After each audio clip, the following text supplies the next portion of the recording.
So I know, for instance, for different people, it'll be different things.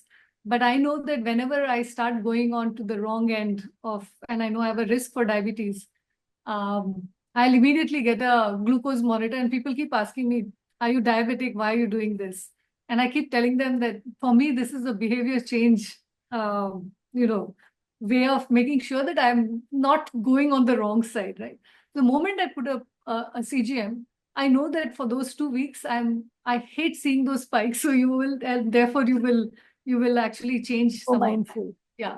So I think that's what I feel that it's useful for. It is not something that I would use as a medical grade data, but it's something that I use as a trend analysis, right? So I was telling you in the beginning that, when you're looking at something, you're looking at trends. I think what a lot of the wearables are doing is it's giving you good information in terms of your trends. It is not something that you use as a substitute for saying, do I need to get a blood test done, for instance, right?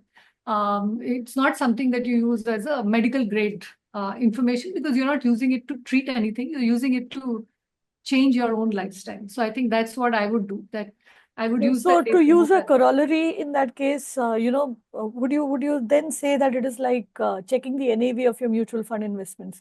You should not be checking it every day and getting a heart attack every time the market crashes. You should check it over, 15 days or a month's time. See what is That would going be on with the trend. as a trend. Yeah.